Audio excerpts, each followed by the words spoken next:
शेर शाह का शासन प्रणाली उतना महत्वपूर्ण है जितना कि अशोक और अकबर का। इसने प्रशासन को काफी मजबूती प्रदान की। इसके शासनकाल में 4 प्रमुख अधिकारी थे, जिनमें देखिए पहले जैसे बंटवारा था कि सेंट्रल गवर्नमेंट, स्टेट गवर्नमेंट और लोकल गवर्नमेंट, जो आज भी है, तो इस प्रकार का विभाजन शेर शाह के काल में भी था। जो सेंट्रल एडमिनिस्ट्रेशन था उसके 4 इंपॉर्टेंट अधिकारी होते थे। पहला दीवाने वजारत, ये एक प्रकार का वजीर या प्रधानमंत्री होता था। हालांकि शेर शाह के काल में ये केवल नाम मात्र के थे, असली निर्णय जो होता था वह शेर शाह ही लेता था। तो यह वजीर होता था और यह रेवेन्यू यानी राजस्व अधिकारी भी होता है, फाइनेंस मिनिस्टर भी, लगान कितना हो क्या हो। दूसरा दीवाने आरिज, यह सेनापति नहीं होता था लेकिन सेना का प्रमुख अधिकारी होता था। इसके प्रबंधन, इसके इन सब की नेतृत्व यही करता था। दीवाने रसालत या विदेश विभाग का प्रमुख अधिकारी था, या विदेशी चीज़ों, विदेशी संबंध, व्यापार, इन सारे चीज़ों को देखरेख करता है। दीवाने इंसाफ या एक प्रकार का गवर्नमेंट ऑथराइज्ड लेटर लिखता था, यानी सरकारी लेखा पत्र जो सरकारी दस्तावेज को दिखता था। ये 4 इंपॉर्टेंट थे। इसके अलावा ये दीवाने काजी जो होता था, जिसको प्रमुख मौलवी कहते थे, यह न्याय विभाग देखता था, लेकिन अंतिम निर्णय याद रहे शेर शाह का ही होता था। बरीद ए मुमालिक, यह स्पाई था, गुप्तचर विभाग था और बहुत सारे गुप्तचर नियुक्त होते थे। अब क्या है कि आपको पहले देखे दिल्ली सल्तनत में एरिया को उस समय इक्तों में बांट दिया, तो इक्ता छोटे छोटे हो गए। यहां तक आते आते शेर शाह ने प्रोविंसों में जो बंटवारा था उसमें सरकार में बांटा था। कुल 47 सरकार थे। अकेले बंगाल जो प्रांत था उसमें 19 सरकार थी। सबसे बड़ा प्रोविंस बंगाल था। इसके बाद प्रत्येक प्रांतों में लोकल गवर्नमेंट होते थे। यहां पर जो राजस्व वसूलता था उसको सिकदरान जो राजस्व देता था, और जो न्यायाधीश होते थे उनको मुंसिफ मुंसिफान, ये पोस्ट थे। इसी पोस्ट का छोटा पार्ट जो रेवेन्यू कलेक्ट करता था और जो न्याय देता था, जस्टिस, मुंसिफ। इसके अलावा स्थानीय गांवों में देखने वाले, गांव के कर वसूलने वाले पटवारी, एडमिनिस्ट्रेटर, चौकीदार होता था। तो ये शेर शाह का मूल प्रशासन था। अब हम लोग शेर शाह के वित्तीय व्यवस्था पढ़ेंगे। शेर शाह के प्रशासन में सबसे महत्वपूर्ण भू राजस्व थे।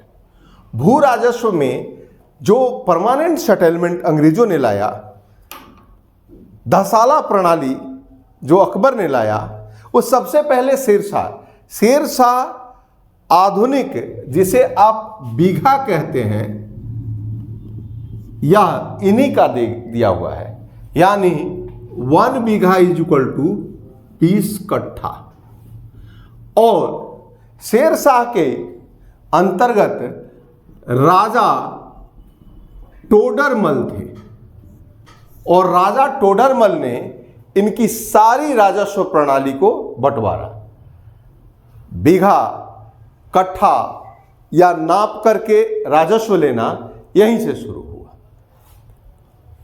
यह जो आगे चल के जब्ती प्रणाली, दहसाला, यह अकबर के काल में, या परमानेंट सेटलमेंट,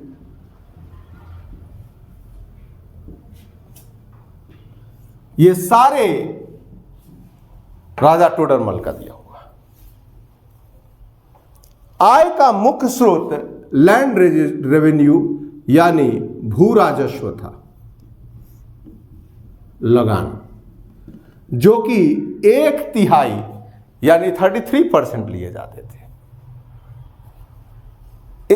यही नहीं, इसमें अच्छी, मध्यम और खराब, ये 3 प्रकार के भूमि बटे हुए थे और इसी के रेशियो के आधार पर लगान लिया जाता था, टैक्स इसी आधार पर। यह जो जब्ती प्रणाली है यह बहुत पॉपुलर हुई। 10 साल के एवरेज के आधार पर आपको टैक्स देना पड़ता था, अगर नहीं दिए तो आपको जमीन जब्त कर लिए जाए। शेर शाह ने अपना भूमि, मातृभूमि मुल्तान को माना और वहां 1/4 भूमि कर था, 1/4, बाकी जगह 1/3 यानी 33.3% और ये 25% सबसे कम मुल्तान में था। शेर शाह के शासन काल में न्याय व्यवस्था अहम भूमिका निभाता है। इसने खुद एक टाइटल धारण की थी जिसका नाम था सुल्तान अल अदल। इसका अर्थ है कि प्रमुख न्यायकर्ता, अंतिम न्यायकर्ता। न्याय व्यवस्था के लिए उन्होंने काजी की व्यवस्था की थी, दीवाने काजी।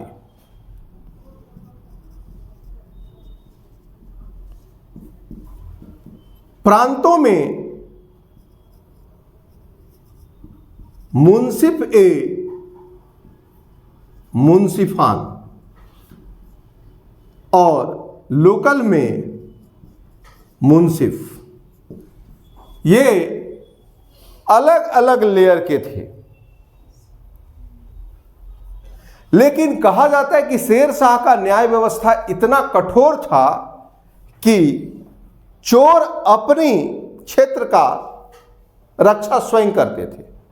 अगर कोई चोरी करता तो उसे हाथ काट लिए जाते थे, आंख फोड़ दिए जाते थे।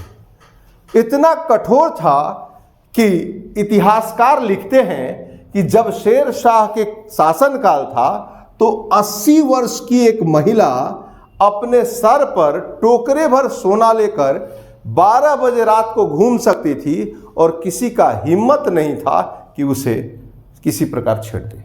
आप सोच लीजिए कि आज वर्तमान समय में इतनी पुलिस व्यवस्था है, लेकिन 6 बजे शाम के बाद महिलाएं असुरक्षित हैं। उस समय 80 वर्ष की वृद्ध महिला को भी सोने भर टुकड़ा ले जाने की मतलब आज़ादी थी। आप सोच सकते हैं कि कितना बढ़िया व्यवस्था रहा होगा, चाहे भय हो।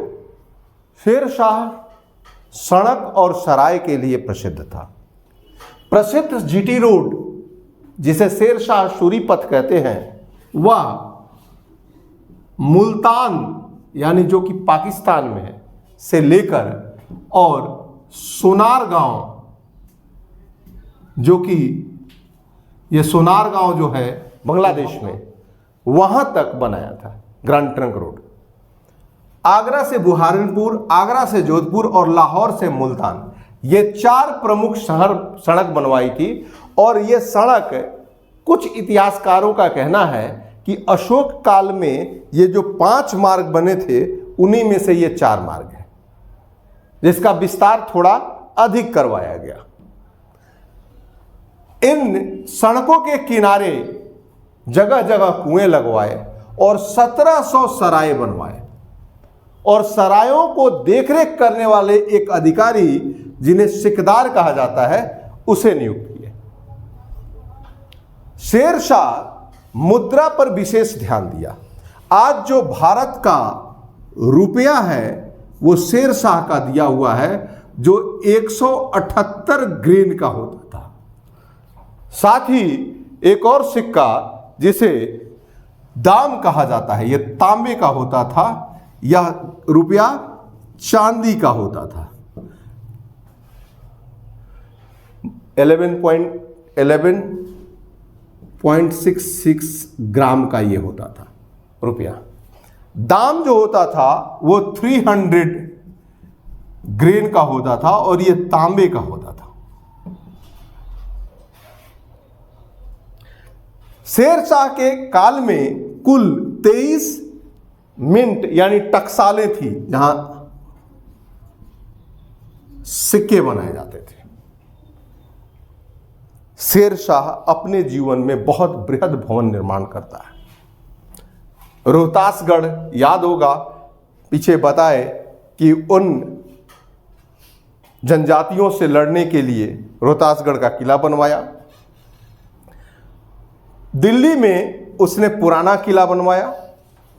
सासाराम में अपने जीते जी एक मकबरा बनाया जो आज भी मौजूद है, और पटना में एक मस्जिद बनाई जिसे शेरशाही मस्जिद के नाम से जानते हैं।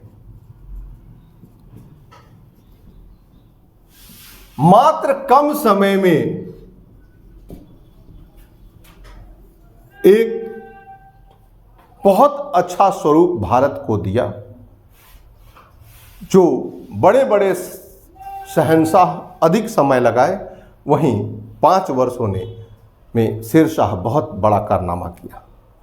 नेक्स्ट हम लोग हुमायूं पढ़ेंगे।